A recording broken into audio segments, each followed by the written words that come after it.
dire à ces gens-là, ben non, discutons et on va prendre comme témoin le peuple français. Malheureusement, مازلنا ما وصلناش للدرجه هذه. Tout à l'heure, قاعد نشوف un livre تاع ريمون بار. Juste قبل ما نبداو le sujet تاع aujourd'hui. Dans les années 76-77, il a fait il parlait déjà de l'immigration tout en critiquant cette immigration maghrébine, pakistanaise, ainsi de suite. Donc c'est pas un sujet nouveau. Aujourd'hui, la France est en crise. Et dans une crise, il y a vraiment qui est très, ça devient même alarmant. Donc qu'est-ce qu'il leur faut? Il leur faut un bouc émissaire. Le bouc émissaire, ils ont trouvé à l'Algérie. Voilà, هذا هو السبب. ما كاينش حاجه اخرى. C'est pour détourner. Quand on voit que la France, elle n'a pas de budget depuis le mois de juillet jusqu'à aujourd'hui. Voilà. Qu'est-ce qu'il faut? Il faut voilà, détourner le. Mais malheureusement, en détournant il y a des hommes et des femmes qui sont élevés. Dernièrement, l'interview de Ségolène Royal, qui a été interviewée par BFM. Oui. Voilà, et pourtant elle est née au Sénégal. Son père, c'est un ancien soldat qui a fait la guerre d'Algérie. Mais elle parle en toute loi en disant oui, nous avons tué, nous avons dépouillé ces pays-là, nous les avons massacrés. Tu vois, زادوا خرجوا واحد comme quoi les Algériens se soignent et leur gouvernement ne paye pas les frais d'hospitalisation. Ils cherchent toujours pour alimenter et pour ne pas parler des véritables problèmes qui touchent la France, qui aujourd'hui, voilà. Et aujourd'hui, on va commencer notre émission. Alors, encore une fois, merci de nous prêter le micro pour faire ce genre d'émission. Radio El Ghorba, je pense que bon, je vais pas dire qu'on a un rôle à jouer, c'est pas ça, mais je pense qu'il y a des sujets d'actualité que l'on peut partager et que j'espère les auditeurs nous répondront parce que sans eux, encore une fois, nos émissions ne pourront pas connaître un petit peu la vivacité qu'on veut leur donner. Merci aussi à la technique et encore et de nouveau, aujourd'hui, on va parler d'un sujet qui est très, très sensible, qui est d'autant plus sensible. Bon, tu viens de parler de Ségolène Royal. Oui, effectivement, les rôles des femmes dans ce monde. Depuis des millénaires, les hommes ont marqué leur supériorité sur les femmes en construisant ces faux mythes de leur virile supériorité. Mais aujourd'hui, nous allons essayer, comme tu viens d'illustrer pour un problème d'actualité avec Ségolène Royal, d'aller vers ces femmes qui ont réussi à démystifier le mythe de cet homme ignorant, en ignorant la femme pour garder un univers au masculin. La véritable valeur nous vient de l'existence par l'illustration au cours des siècles de cette mythologie où la femme est sublimée, adorée, sanctifiée, sacralisée. Ne dit-on pas, chez nous les musulmans, que le paradis n'est-il pas sous les pieds de nos mères? Le mythe devient réalité et la femme musulmane devient cet architecte de la nouvelle œuvre sociétale, la pierre angulaire de toutes les fondations, de toutes les constructions de la société et de son environnement. Je ne parlerai pas, je crois que tu pourras peut-être en toucher un mot, de ces femmes qui se sont battues pendant la guerre de libération et qui ont beaucoup souffert de cette guerre, mais qui aujourd'hui sont très rarement dans les livres d'histoire. Mais on peut remonter plus loin, ce n'est pas un phénomène nouveau dans la communauté musulmane. On prend par exemple Rabia al-Basriya, on prend Hafsa Rakmiya, on prend Walada, cette grande poète. Mais surtout, même au point de vue intellectuel, n'oublions pas, par exemple, d'ailleurs ça va être le début de mon émission, Inch'Allah, Fatiha al-Firhi, qui a fondé la première université reconnue en tant que telle par l'UNESCO.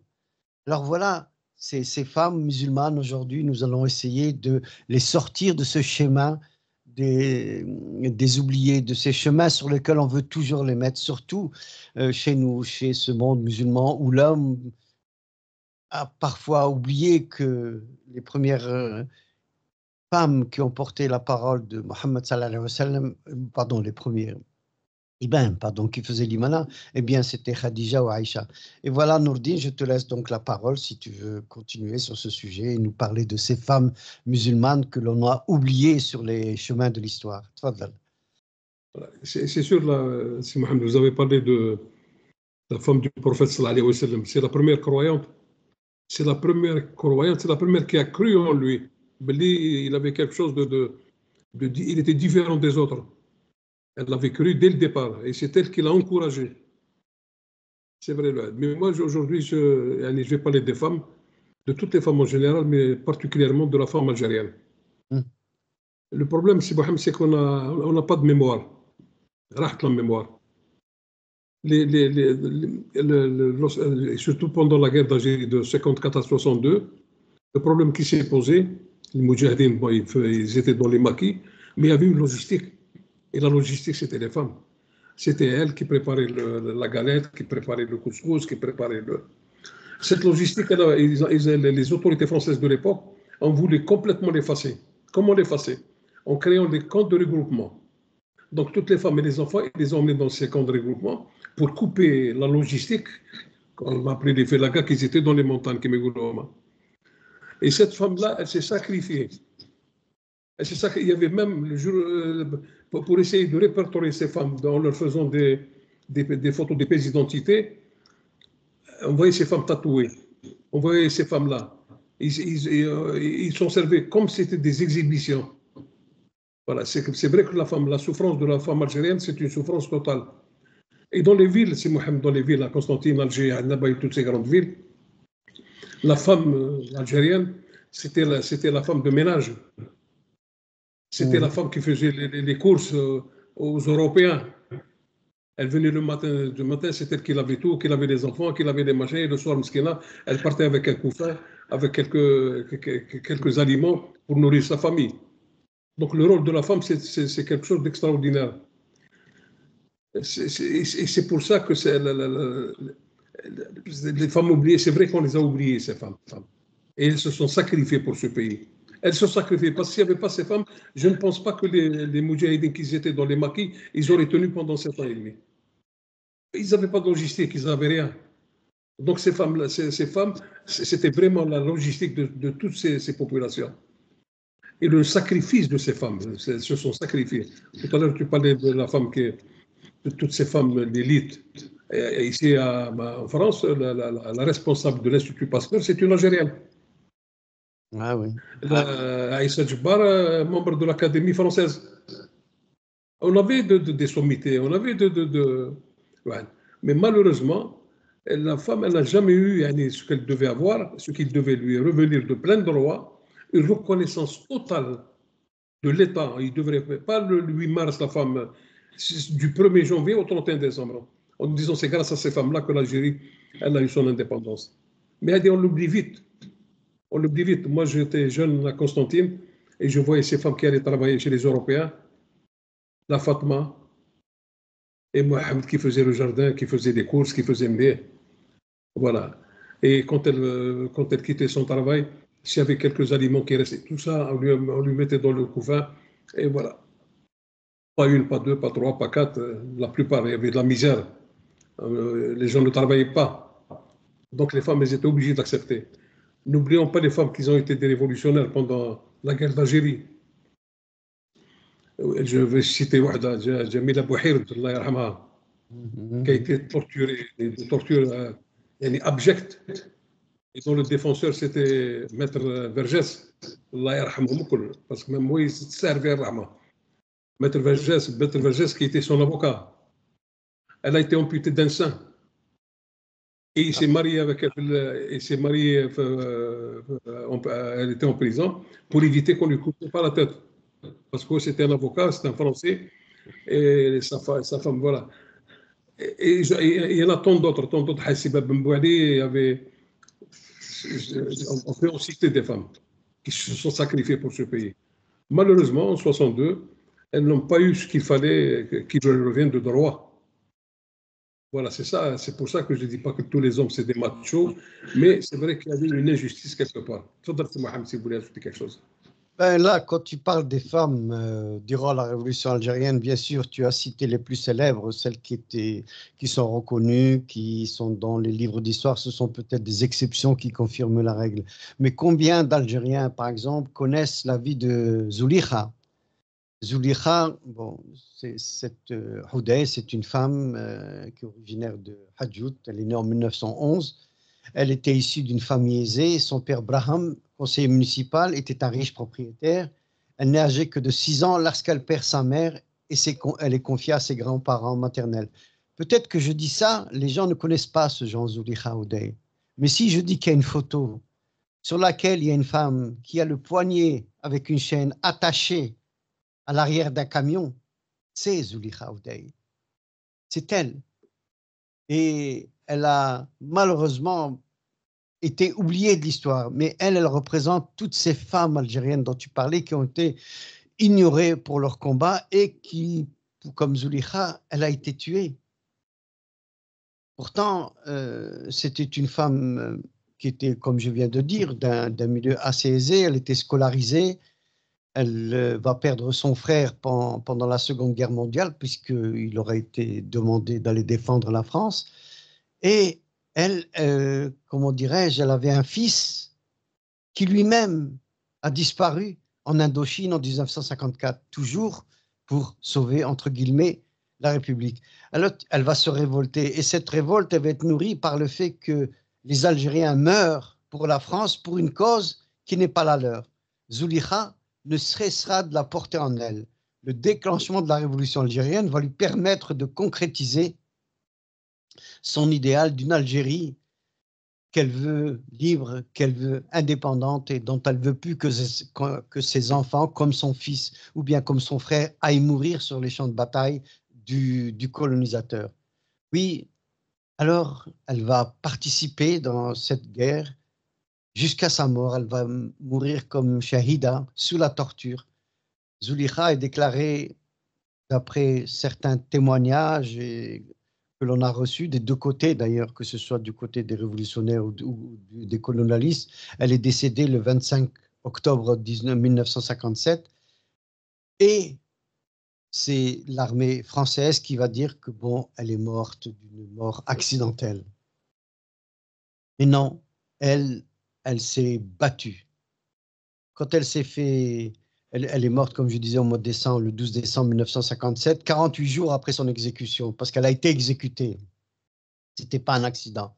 Elle a été exécutée, elle a été pratiquement tuée lors de son arrestation. Mais encore une fois, le livre d'histoire ne parle pas de cette femme.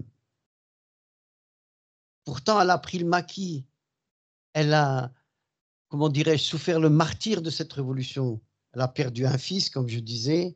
Elle a perdu son frère, tous deux dans l'armée française pour aller se battre.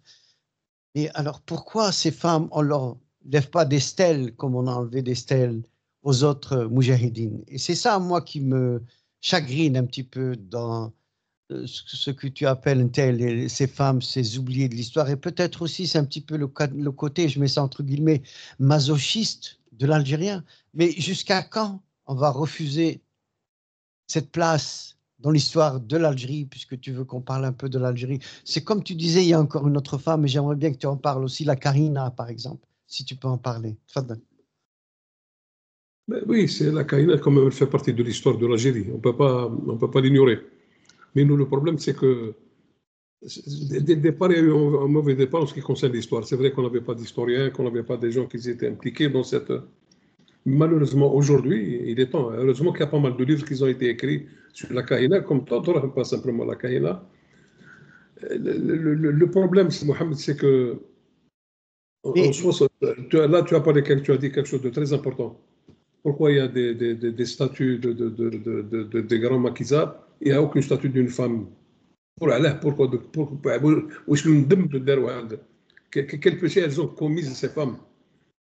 Même pas. Bon, il y a des rues, la rue Hassib Ben Bouadi, la rue Jamila Bouhed, mais il n'y a pas vraiment quelque chose qui symbolise cette femme-là qui s'est battue, Et n'oublions pas une chose, c'est Mohamed, quelque chose de très important. Les viols qui ont été commis par l'armée française sur ces femmes-là. Ah oui, Zulekha a été violée, hein, c'est vrai. Oui. C'est des viols qui ont été commis par l'armée française. Et c'est ça, là, où on parle de crimes de guerre et des crimes de. Mais la personne en parle. À Constantine, il y avait une dame, son mari, Allah yarhamou. Il s'appelle Chouchen, Abdelbakir, Allah yarhamou. Il faut voir que lorsque les parents ils sont venus pour le chercher, lui, il avait pris le maquis. Il faut voir qu'est-ce qui s'est passé. Il n'avait pas c'est des tortionnaires, c'est des violeurs, c'est des criminels, voilà comment il faut les appeler. Et on a l'impression qu'on a tout oublié. Oui, c'est grâce à ces femmes que l'Algérie a été indépendante. C'est grâce à ces femmes qu'on le veut ou pas. Et on oublie, on oublie, on oublie, on oublie. À un certain moment, même si Mohamed, après l'indépendance de l'Algérie en 62, il y avait un problème qui était très grave. Les femmes de Moudjahidine qui sont mortes dans les maquis, elles faisaient la femme de ménage dans les institutions, à la préfecture, à la mairie, soi-disant qu'on leur donnait un boulot. Des femmes de Moudjahidine, leurs enfants et leurs maris qui sont morts pour cette Algérie. Et en 62, elles n'ont pas eu ce qu'il fallait. Pour les remercier, on lui donne un poste quoi? Femme de ménage dans la préfecture de Constantine, femme de ménage dans la mairie, femme de ménage dans les administrations. Non, normalement, elles auraient déjà, dès ce moment-là, avoir une rente pour qu'elles puissent vivre dignement. Et je connaissais une dame, je ne voudrais pas citer le nom. Son fils, Allah yarhamou, il est mort en 61 comme commandant de la Wilaya 2. Et sa mère, elle a été femme de ménage jusqu'en 1971 à la préfecture de Constantine. Femme de ménage à la préfecture de Constantine. Et après, il y a eu des moudjahidines qui se sont élevés, qui allaient tout casser. On l'a laissé Mskina, ils lui ont donné une rente. Et après, il est resté 2-3 ans après, elle est décédée. Son fils mort au combat en 61 comme commandant de la Wilaya 2. Donc, je ne dirais pas que... Mais il faut parler de ces femmes-là. Et tant qu'on ne parle pas d'histoire, on ne parle que des hommes. On n'a jamais parlé de femmes. On n'a jamais parlé de femmes. Et là, il faut en parler. Il faut en parler. Et j'espère, s'il y a des gens qui nous écoutent, là, des autorités ou la haja, de donner ce qui leur revient de plein droit, même si elles ne sont plus là. Les honorer même dans leur tombe. Tfadal, si Mohamed. Oui, encore une fois, je ne sais pas comment répondre à ce que tu viens de dire sans émotion. Tu as parlé de Jamila Bouher, tu as parlé, bon, moi j'ai parlé de Zoukhar, mais qu'est-ce qui fait qu'aujourd'hui, l'Algérie ne veut pas enlever ce voile? Ou est-ce que c'est de l'ignorance? Ou est-ce que c'est parce que nous sommes une société qui est devenue, comment dirais-je, plus que matriarcale, c'est-à-dire qu'il y a vraiment, je vais même utiliser un mot qui est un peu fort, misogyne, quand tu vois le code de la famille en Algérie, par exemple. C'est incroyable lorsque tu lis le code de la famille, mais tu dis, mais on est en train de revenir de plusieurs siècles, alors que les femmes musulmanes, je parlais tout à l'heure de la première créatrice de l'université en tant que telle. Je parle bien sûr de Ferhi.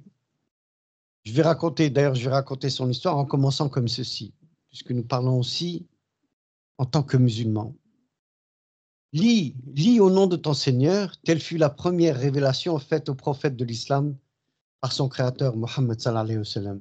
Telle fut la première révélation qui vient alimenter le célèbre livre sacré consulté quotidiennement par les musulmans. Face à cette révélation, il va de soi que la recherche du savoir est centrale et fondamentale. Et ce premier verset est un rappel destiné à l'ensemble des croyants. Je répète encore une fois, à l'ensemble des croyants, les femmes, les hommes et les enfants confondus pour la recherche du savoir. La femme dont je vais parler maintenant, elle semble avoir compris. Elle fut de celles qui consacrèrent leur vie, leur temps et leur fortune pour l'acquisition de cette finalité, le savoir. La femme dont je vais parler, elle a été encore plus loin que de rechercher le savoir. Elle fait le choix de créer des outils pour permettre à un grand nombre de personnes, musulmanes, femmes, enfants et hommes confondus, pour répondre à ce premier vers qui dit lis au nom de ton Seigneur pour aller chercher le savoir. Oui, cette femme, c'est la première fondatrice de l'université au monde. Non seulement elle est musulmane, elle est femme, puisque c'est une femme, elle est arabe. Elle s'appelle Fatima El-Ferhiya. Elle dédia tout ce qu'elle avait à ce projet qu'elle voulait penser comme un cadeau, une offrande au nom du divin. Voilà ce que les femmes sont capables de faire. Alors, je vais peut-être un petit peu, si tu permets, continuer de donner cette histoire. Elle vient d'un célèbre camp de la famille des Firhid, c'est à Khérouan, c'est-à-dire en Tunisie, d'où le nom. Son université qu'il va créer, c'est le Karouania, c'est à Fès, j'y viendrai plus tard, mais elle vient de Kairouan et elle fait ça lorsqu'elle, avec son père, lorsqu'il y a des mouvements de protestation en Tunisie, elles vont partir parce que son père, Mohamed El Farhi, est un riche marchand.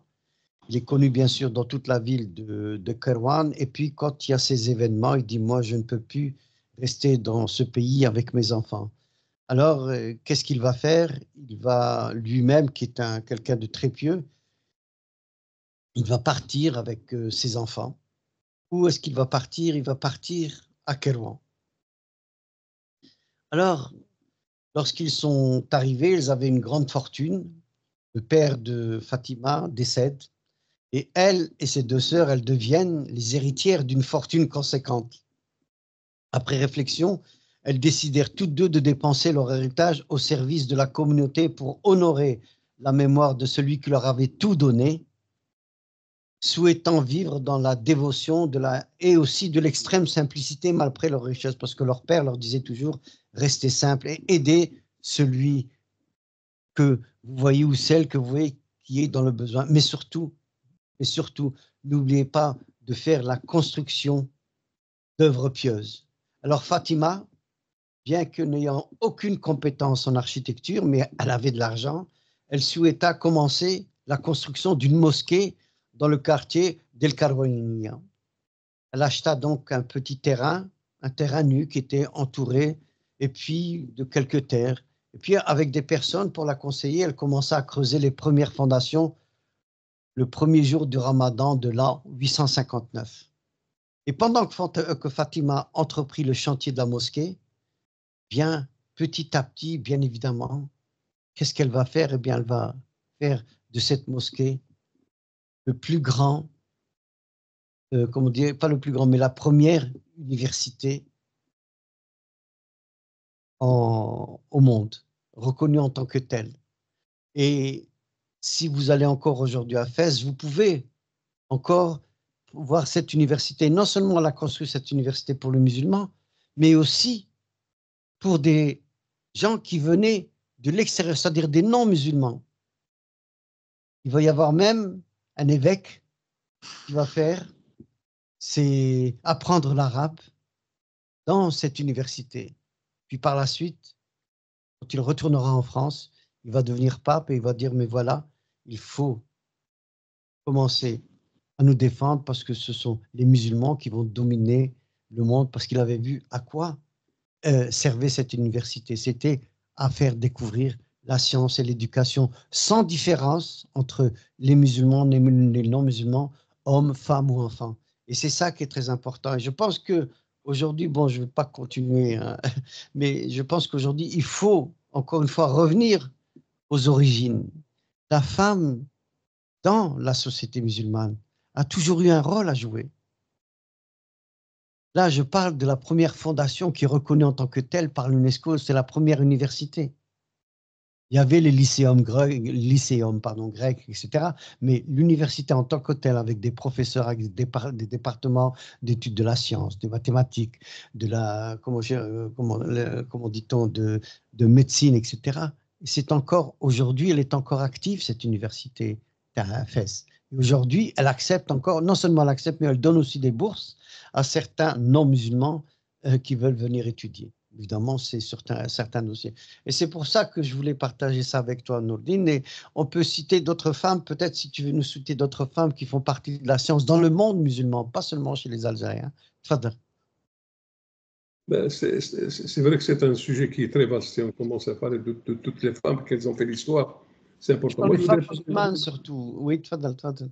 je voudrais parler de.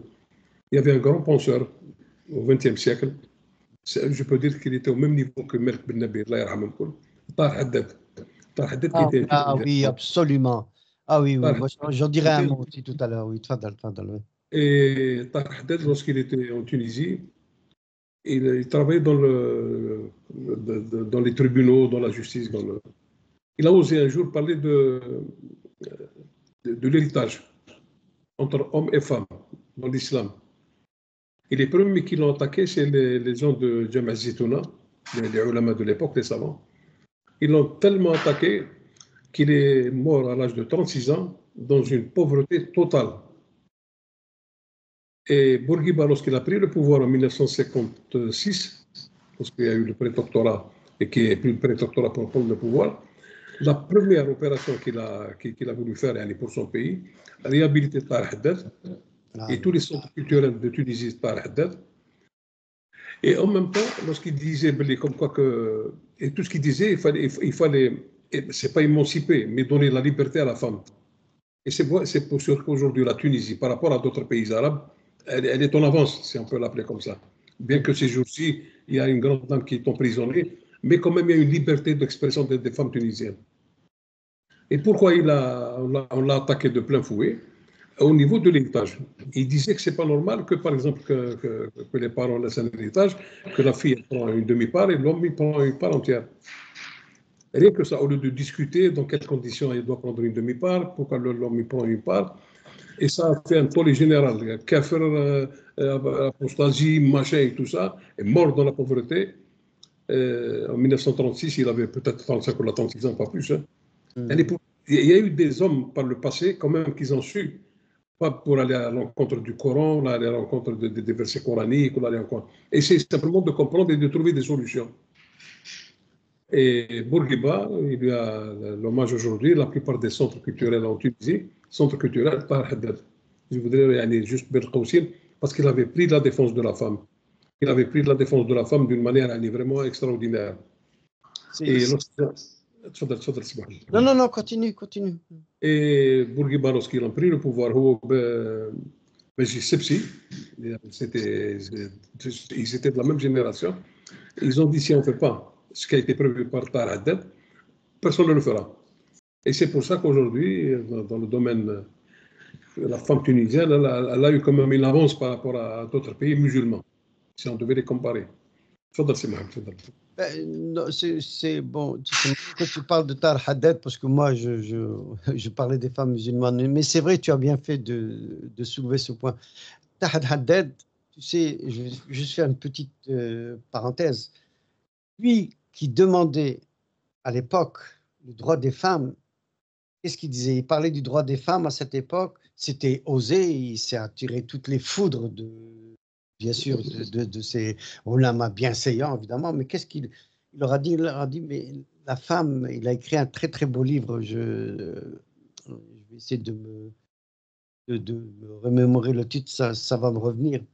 Il a écrit un très très beau livre. C'était justement sur le droit de la femme en leur disant, mais les femmes, voulaient les libérer. Il leur disait, mais regardez, même à l'époque où il disait ça, les femmes, elles avaient accès interdit aux universités à Harvard.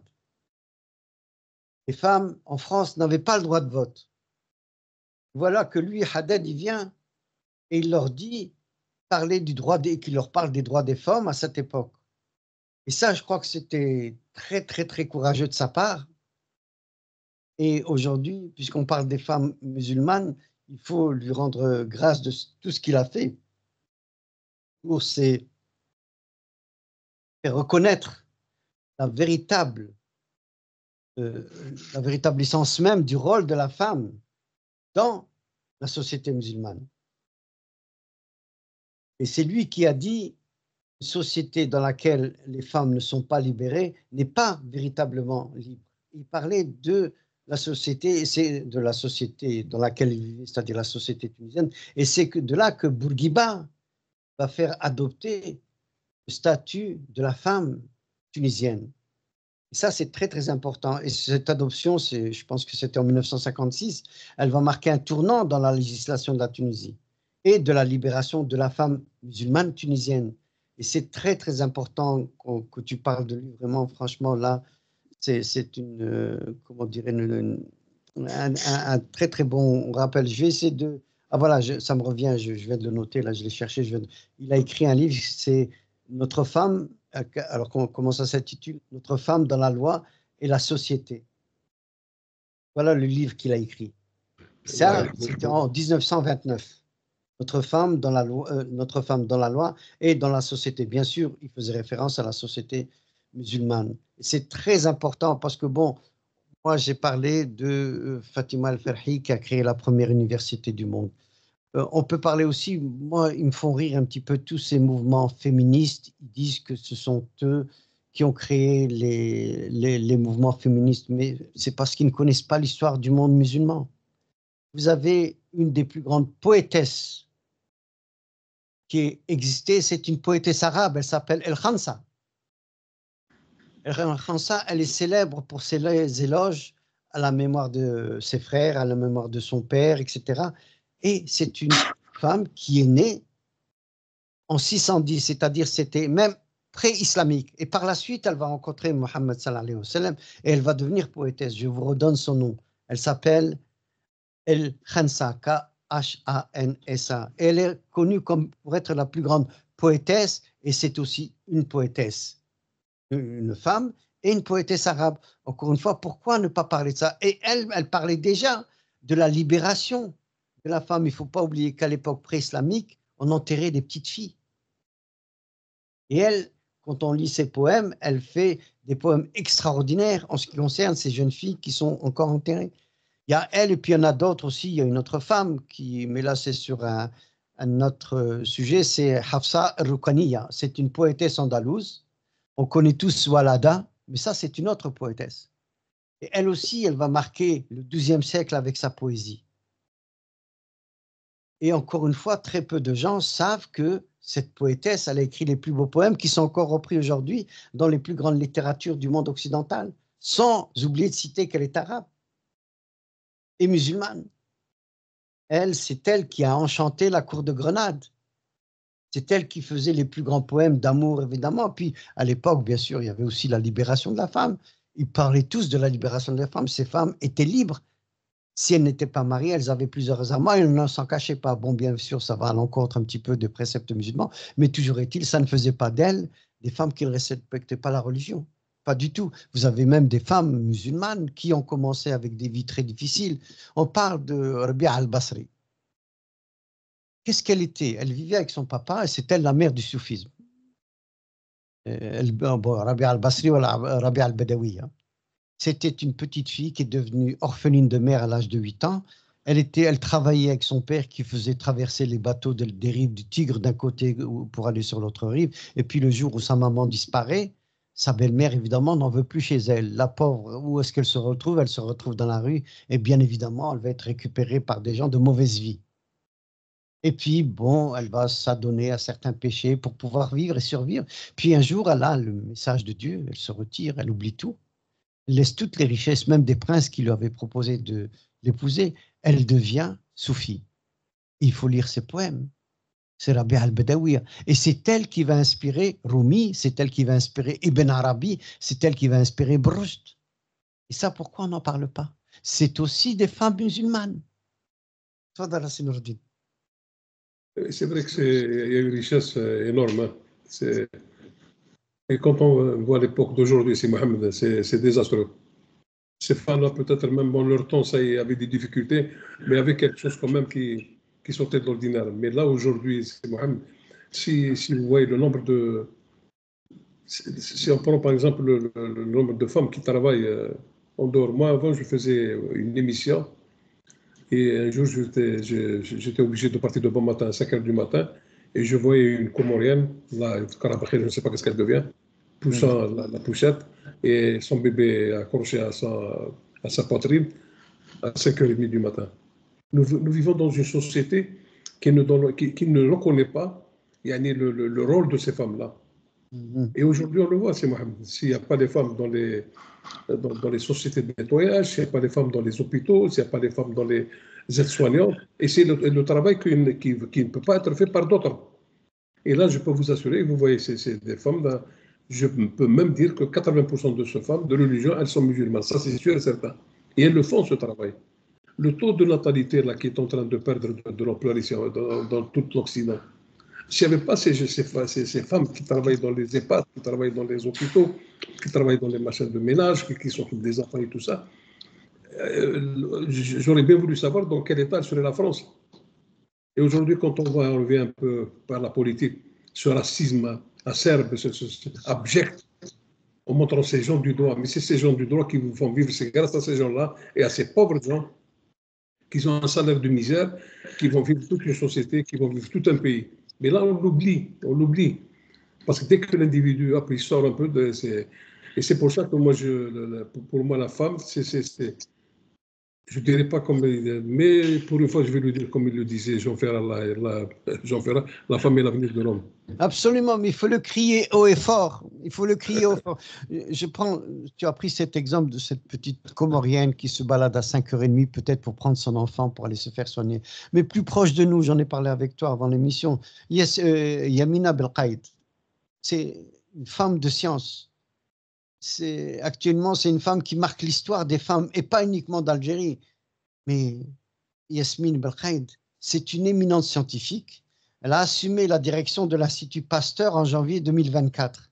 Elle succède au professeur Stewart Cole. Mais cette nomination historique en France fait d'elle la 17e directrice de l'Institut et seulement la 2e femme à occuper ce poste en 35 ans, depuis que l'Institut a été institué. Elle est algérienne, elle est née à Alger, elle a été formée à l'Université des sciences de la technologie Ouari Boumedienne, l'USTHB à Bab Zouar. Cette femme, elle a 56 ans et elle a obtenu son doctorat en immunologie. Pourquoi sa carrière exceptionnelle, elle a été aux États-Unis, elle était notamment à l'équivalent du ministère de la Santé. En France, c'est National Institute of Health. Mais pourquoi elle a marqué des contributions majeures dans le domaine de l'immunité, de l'infection dans le monde entier. Comment se fait-il qu'elle est obligée de partir de son pays pour être reconnue par les Américains et les Français? L'Institut Pasteur, quand même, c'est mondialement reconnu. Qu'est-ce qui fait que, pourquoi on oublie cette femme en Algérie? On en parle si peu. Allez. Bon, moi, ça, c'est dans le domaine de la science, mais si on veut continuer en parlant d'Algérienne dans d'autres domaines, Beya Meheddine. Beya, c'est la chef de file de l'art moderne algérien. Je ne sais pas si tu as vu des tableaux de Beya. Oui, oui. Ben oui, mais elle a contribué d'une manière significative à la scène artistique. Elle est morte, Allah yarhamha, je crois. Et son héritage artistique il perdure parce qu'il y a eu cette empreinte indélébile dans le domaine de l'art en Algérie et ça a été repris dans l'au-delà. Alors que bon, c'était une Algérienne qui est née à Borj El Kifen, près d'Alger. Elle est née en 1931, elle est morte en 1998. Bon, on la connaît surtout sous son nom de talent, Beya. Moi, je suis allé, c'était l'année dernière, il y avait une exposition de Beya ici à l'université à New York University. Et puis après, elle a été... Elle est connue en Algérie que dans la région d'Alger. Hein. Ben oui, mais c'est ça. C'est ça, moi, comme pas. Bon, il y a même, on peut parler des écrivains, bien que parfois ils ont des figures controversées, qui m'a Assia Djabar. Mais quand même, c'était des femmes. C'est des femmes algériennes qui se sont battues pour essayer justement que ce soit leur... C'est la première femme qui a été admise à l'Académie française, Aïssa Djabar. Oui, absolument. Bon, là, je dirais encore une fois que je ne sais plus. On appelle des immortels. Pardon? Ce qu'on appelle des immortels, oui, bien sûr, oui. Mais alors, quand on pense à ça, je dis, mais pourquoi ces femmes qui deviennent immortelles à l'Académie française, qui deviennent directrices des instituts Pasteur, qui deviennent des chercheuses, bon, maintenant, si on parle des musulmanes, on peut même parler des musulmanes ici aux États-Unis, qui est une Iranienne, c'était elle la chef de projet des lancements des fusées. Et comment je veux dire, qui a participé au succès de ces lancements. Pourquoi on n'en parle pas? Pourtant, ce sont des musulmanes.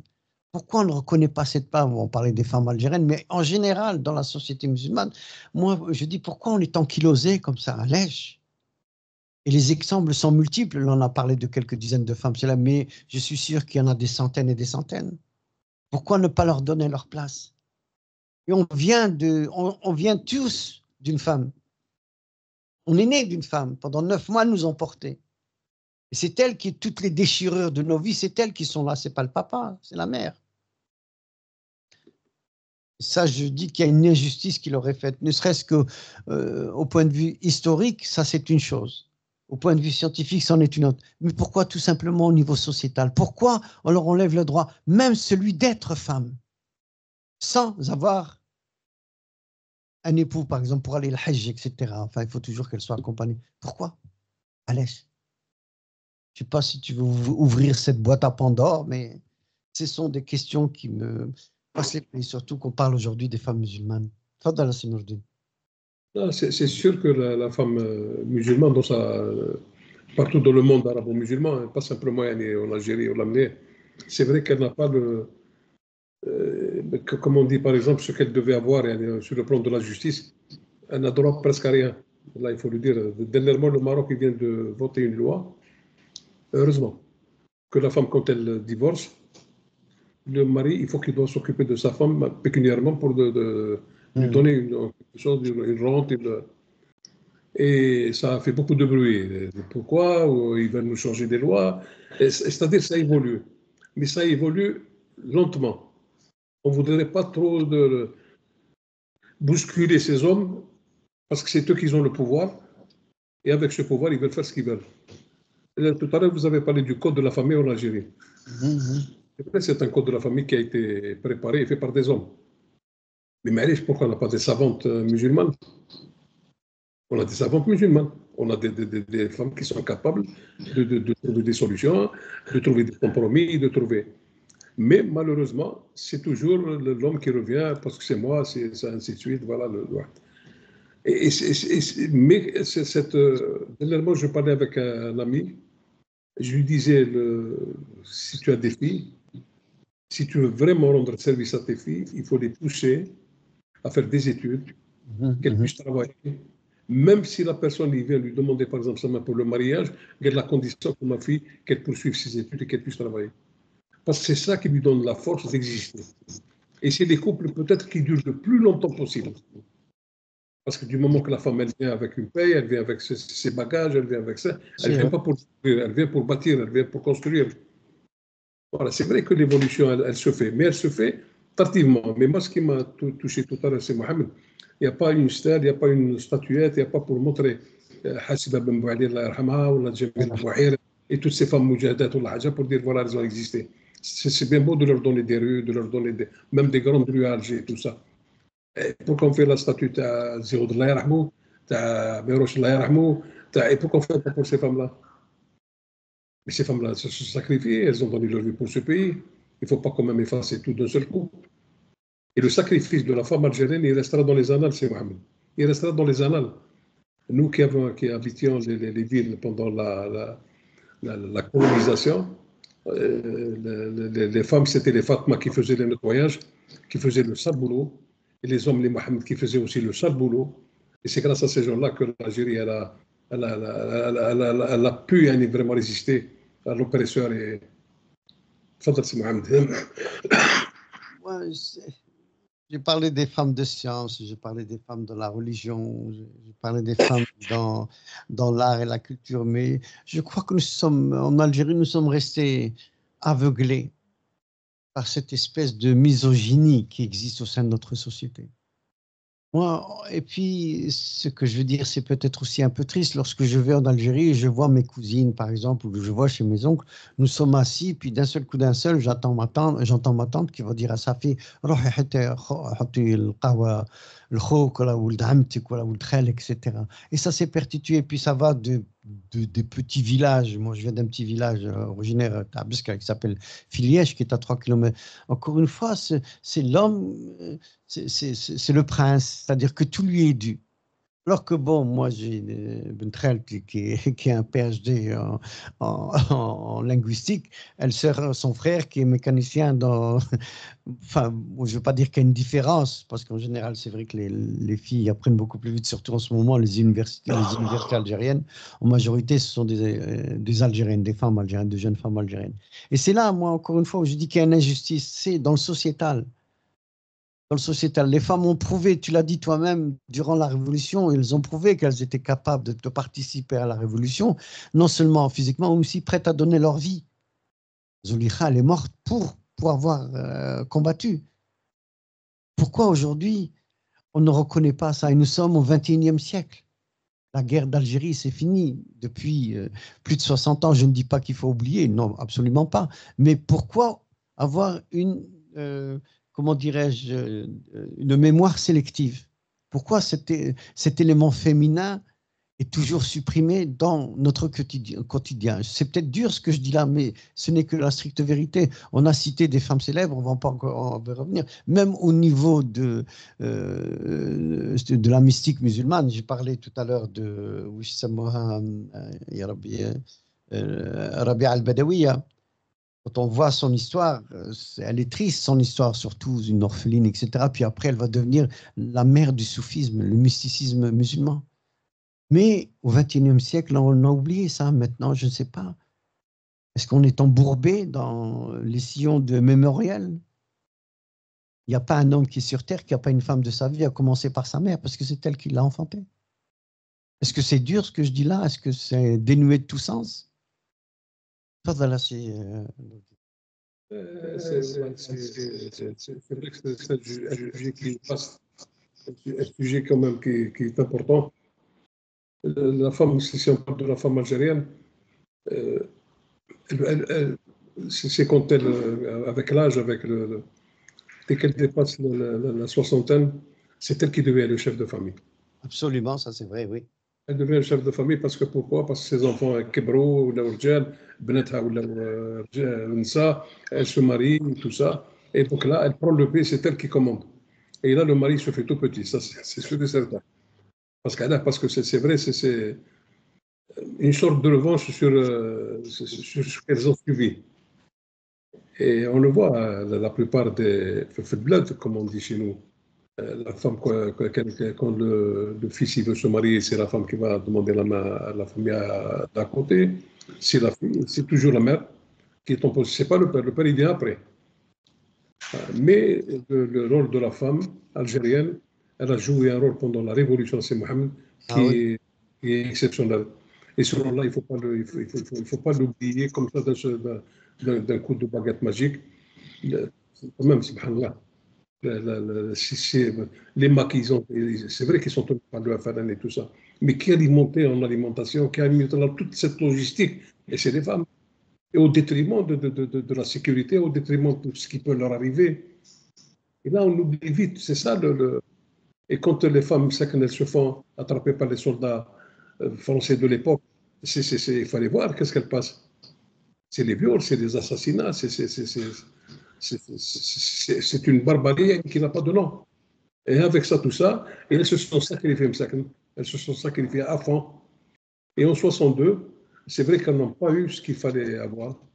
Et en 62, moi je le dis avec même des preuves, hein, les femmes de Moudjahidine qui sont mortes dans les maquis, et qui sont mortes dans les maquis, qui sont mortes comme au front, et leurs femmes, elles étaient en 62, elles étaient femmes de ménage dans les préfectures, dans les mairies, dans les lycées, soi-disant qu'on leur a fait du bien, on leur a offert un travail. Et pourtant, c'est grâce à leur mari que l'Algérie a été indépendante. Et ça, c'est une période quand même qu'on oublie vite. On oublie vite, on oublie vite. C'est ça le. Non pas que ces femmes-là, c'est leur mari. Quand ils ont pris le maquis, ils ont laissé leurs enfants, ils ont laissé leur femme, ils ont laissé toute la famille. Ils partaient avec une idée qu'ils n'allaient pas revenir. Et moi, ça m'est resté toujours cette image. La Fatma qui va faire le ménage chez l'Européenne, Madame X ou Y, et le mari, s'il est âgé, tout ça, c'est lui qui va faire des courses au marché pour Madame X, Y et tout ça. Voilà, c'est ça, ça aussi, c'est une souffrance.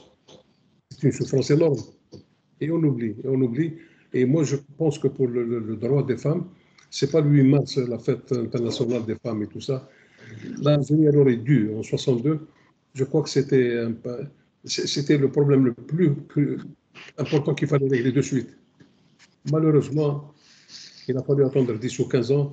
Et ils ont commencé ce qu'ils leur doivent, en quelque sorte, la pension Al-Moudjahidine, la pension de leur mari, la pension par rapport à ça. Voilà. Mais au départ, des 10 premières années d'indépendance de l'Algérie, beaucoup de femmes de Moudjahidine qui travaillaient dans les hôpitaux, qui travaillaient des femmes de ménage, qui travaillaient, soi-disant qu'on leur donnait du travail. Tfadal, c'est Mohamed.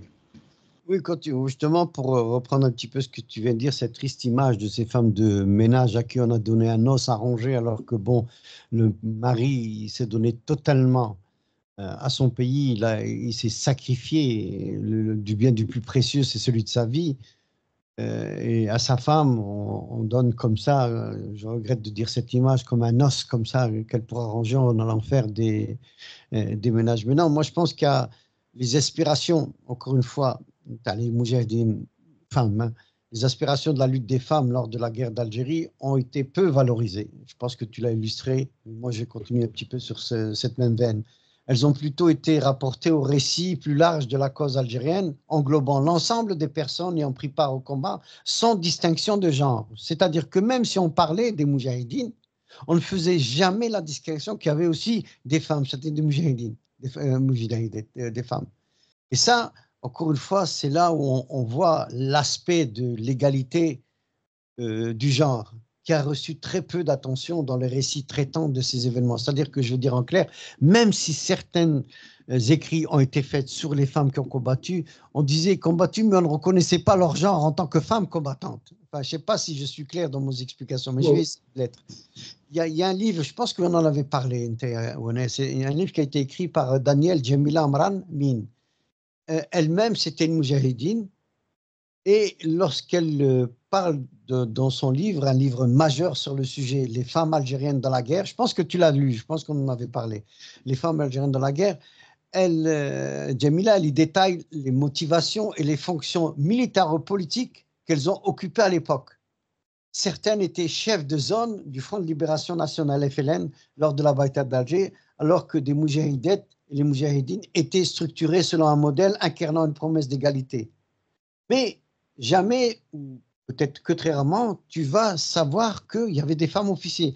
Moi, comment je l'ai su, c'est que mon oncle, Allah yarhamou, à la maison, qui était un officier supérieur durant la Révolution, sa femme était une officier. Elle était officier. Moi, je regardais moi-même, je dis, oui, elle était commandant. Et ça, on en entend très peu parler. Mais Hadi Djamila, Daniel Djamila, dans son livre Les femmes algériennes dans la guerre, elle en parle un peu plus et sans, comment dirais-je, sans prendre de gants. Là, elle dit carrément que ça a été voulu par les militaires qui ont pris après le pouvoir, etc. C'est pas qu'ils ne voulaient pas, mais qui disaient qu'il faut éviter à tout prix de parler de ces femmes. Alors que ces femmes, elles constituent le socle fondateur du mouvement féministe algérien. Mais elles ont été écartées du paysage politique post-indépendance après 1962 en raison, et pourquoi la raison profonde, c'est en raison de leur refus de se soumettre à un cadre politique rigide dans lequel elles ne se reconnaissent pas. Beaucoup ont été exclus carrément, sortis de facto par les organisations du parti unique, c'est-à-dire le FLN. La scène politique qu'elle décrit dans son livre, mais elle est horrible. C'est pratiquement, on voulait que d'une mémoire exclusivement avec le milieu masculin. Il n'y avait pas la hiérarchie sociale inégalitaire. Et puis, bien évidemment, elle essaie, elle, de faire, dans son livre, de ses écrits, la réinsertion des femmes dans la vie politique durant cette guerre de libération. Oui, la situation des femmes, bien sûr, surtout juste après l'indépendance, mais elle s'est détériorisée. Le régime en place de l'époque, progressivement, il a institutionnalisé la tutelle des femmes en se basant sur une interprétation inégalitaire de quoi? Ben, je te le donne en mine, de la jurisprudence islamique, Code de la famille. Ce Code de la famille qui a été promulgué en 1984, malgré la protestation de ces femmes moudjahidines qui étaient des simples moudjahidines ou des officiers, dont ma tante faisait partie, eh ben, elles ont été, comment dirais-je, exclues. On les a placées sous la soumission des tuteurs masculins.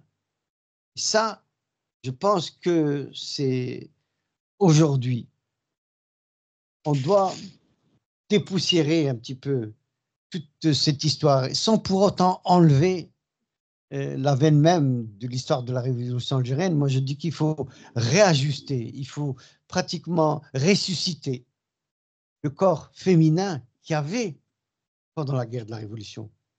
Le code de la famille, Mais ça, c'est mon avis, c'est purement personnel. Le Code de la famille, ça a été la dernière serrure qui a été mise en 1984 face à l'éclatement réversible des rapports de domination au sein du couple institué par la société patriarcale en pleine régression. Je répète, patriarcale en pleine régression. Donc, cette serrure du Code de la famille de 1954, ce qu'elle a fait, c'est qu'elle a fait des femmes un être inférieur. Ça, moi, je ne peux pas l'accepter. Il y a un héritage révolutionnaire, il est sacré pour moi. Et cet héritage révolutionnaire, il ne doit pas être maquillé. Il y a la particularité du féminisme algérien qui est fortement issue de cette guerre de la Révolution. Et puis, il faut qu'il y ait une transmission intergénérationnelle, c'est-à-dire que toutes ces anciennes moudjahidines qui, peut-être d'ici 20 ans, vont toutes disparaître. Il faut qu'aujourd'hui, les femmes algériennes prennent le relais, prennent cette transmission, ce que j'appelle moi une transmission intergénérationnelle, avec les symboles de la Révolution. Il y a une autre écrivaine qui s'appelle Habiba Jahin, elle explique, qu'est-ce qu'elle dit? Elle dit ceci: quand on discute entre nous, c'est-à-dire les femmes, hein, quand on discute entre nous, on se rend compte de la présence forte des mères et des grands-mères dans notre itinéraire.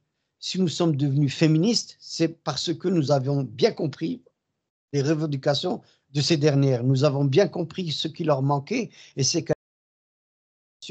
comme poids et comme besoin de changement malgré tout l'héritage révolutionnaire qui était sur leurs épaules. C'est ça qui, je pense à mon avis, qu'il doit y avoir un mouvement, pas seulement des féministes, mais de toutes les Algériennes. Et j'y ajouterai tous les Algériens à reconnaître qu'il faut qu'il y ait une réappropriation de la légitimité de la femme en Algérie. La femme en Algérie, durant la Révolution, la femme en Algérie sans ce honteux code de la famille, pour qu'il y ait une naissance de renouveau dans sa globalité, sachant que les universités algériennes, la majorité sont des femmes. Quand on prend par exemple l'enseignement, ce sont des femmes. Quand on prend la jurisprudence, ce sont des femmes. Quand on prend même la médecine, maintenant, ça commence à venir de plus. C'était peut-être 25%, maintenant, je crois qu'on est dans la zone de 40%. Et c'est ça. Et c'est pas parce que moi, je suis un féministe, je ne suis pas un féministe. Moi, je suis quelqu'un, je n'ai pas besoin de m'appeler féministe pour reconnaître que les femmes algériennes ont les mêmes droits que les hommes algériens. Pour moi, ça, c'est quelque chose de naturel. Je n'ai pas besoin d'être dans le carré des féministes pour ça. Moi, je ne veux pas qu'il y ait une division entre les femmes et les hommes. Et là, ce que je m'aperçois, c'est qu'il y a une division maintenant. Je suis musulman, je suis quelqu'un, comme nous tous, hein, mais je ne suis pas dans la division religieuse. Ah, maintenant, c'est ce qu'on fait. On prend la religion pour diviser l'homme et la femme. Non, surtout qu'il est dit, et ça en reviendra tout à l'heure, enfin, quand je parlais de Fatiha El-Fahriya, de la créatrice de la première université mondiale reconnue en tant que telle par l'UNESCO, eh bien, l'éducation, Mohammed sallallahu alayhi wa sallam a dit, il n'y a pas de différence entre l'éducation entre un petit garçon ou une petite fille. Il y a même un hadith qui dit, même s'il faut aller au-delà du mur de Chine pour aller chercher le savoir. Alors, je ne vois pas pourquoi, en Algérie, on met toutes ces barrières sur les femmes. Les femmes, elles se sont battues non seulement pendant la guerre d'indépendance, mais depuis la guerre de l'indépendance, encore plus pour leurs droits, leur lutte, quelque chose qui leur était dû. Alors, cette égalité, il n'y aura jamais, à mon avis, encore une fois, je répète, il n'y aura jamais de ce qu'a dit Taha avec le Tunisien dont tu parlais tout à l'heure. Voilà, Tahar Haddad. Et il a dit, il n'y a pas de démocratie sans les femmes et il n'y aura pas d'égalité sans la démocratie. Et ça, c'est dans son livre qu'il a écrit en 1925. Nous sommes en 2023. Pas dans la sienne. C'est Mohamed, on arrive à la fin de l'émission. Oh mon Dieu. Oui. Voilà. Et tout à l'heure, la dame qui avait écrit le livre, Jamila Hamran, le livre qu'elle a écrit, je crois qu'elle a fait 40 portraits de Moudjahidat. Oui, exact. Oui. C'est ça. Et bien, ce livre-là, je l'ai prêté à quelqu'un, il ne me l'a pas rendu. Oh non. على كل حال Aussi, je voudrais aujourd'hui me présenter un livre, surtout pour la femme, et j'en suis persuadé. C'est un livre qui a été écrit en 1929, et qui a été réédité, à la Koudéhal. La femme Chewia Dolores. Ah, c'est par qui ça? C'est par Mathia Gaudry. Attends, mets-le comme ça. Alors, je répète pour tout le monde. C'est Mathia Gaudry, ça s'écrit M-A-T-H-E-A, Gaudry, Oui. A-U-D-R-Y, la femme Chewia Dolores. Voilà, Dolores. Elle est née dans le département de Constantine, cette dame-là. Et c'est un très beau livre qui est d'actualité. Parce que le sujet, c'était la femme. Donc, j'ai voulu montrer la femme Chewia, qui a été écrite par une Européenne qui est née dans le département de Constantine. Oh, il y a tant de femmes que j'aurais voulu citer, mais enfin bon. Ouais. Je pense que... C'est Mohamed, ala kulli hal, barakallahu fik. Merci beaucoup. Encore une fois, c'est moi qui te remercie. Je remercie toujours en premier lieu Radio El Ghorba pour donner le micro à ces idées. Comme tu dis, c'est les oubliés de l'histoire. Aujourd'hui, on en a beaucoup parlé, des oubliés de l'histoire. On va toujours sur des sentiers différents des autres peut-être émissions, mais c'est franc, c'est direct, c'est même un peu cru parfois, mais il faut le dire, il ne faut pas avoir peur de la vérité. Et puis aussi, je ne remercierai jamais assez l'équipe technique qui a derrière tout ça. Et là, je viens de recevoir un message, c'est pas parce que c'est en direct, mais c'est dû à l'émission de la semaine dernière. Tout le monde te félicite pour ta probité et puis ta façon pour comment on dit, de concept, critical. Alors, on me dit, voilà, je vais te le dire, the critical thinking of Nordin. C'est-à-dire ta manière d'approcher d'approcher le problème avec une vision extraordinaire. Alors que moi, parfois, je suis un peu brutal. Mais enfin, bon. C'est ce qui fait la grandeur de l'émission, d'ailleurs. Je pense. Voilà, Inch'Allah. على كل حال سي محمد à la semaine prochaine. Inch'Allah, Inch'Allah. Merci. Une autre voilà, Inch'Allah, voilà. Et on remercie tous les auditrices et auditeurs qui nous écoutent. Et un grand bonjour à tous les Algériens qui vivent en Amérique, surtout en ce moment, même aussi avec Trump. Je ne sais pas si ça se porte bien ou là. Tu veux, on peut en faire une émission. Tu sais ce qu'il est en train de faire, mais c'est de la folie. Les États-Unis, avec tout le respect que je dois à ce pays auquel je dois beaucoup ma carrière, etc. Mais moi-même, j'ai peur parce que c'est un fou. C'est devenu une république bananière. Là, hier, il est en train de virer tous les grands cadres des agences fédérales, y compris le FBI et le ministère de la Justice. La politique du téléphone, voilà, on y est. Mais c'est incroyable, c'est un fou. Je ne sais pas jusque quand ça va durer. Bon, je suis sûr qu'il y a quand même les barrières du Sénat et du Congrès. Dans 2 ans, on va revoter. Je suis sûr que s'il arrive encore, si c'est encore là d'ici 2 ans, je crois que même les républicains commencent à dire... C'est Mohamed Rabbi Shfa pour votre épouse. C'est gentil, merci. Et Inch'Allah à la prochaine. Merci, au revoir. Merci bien. Au revoir.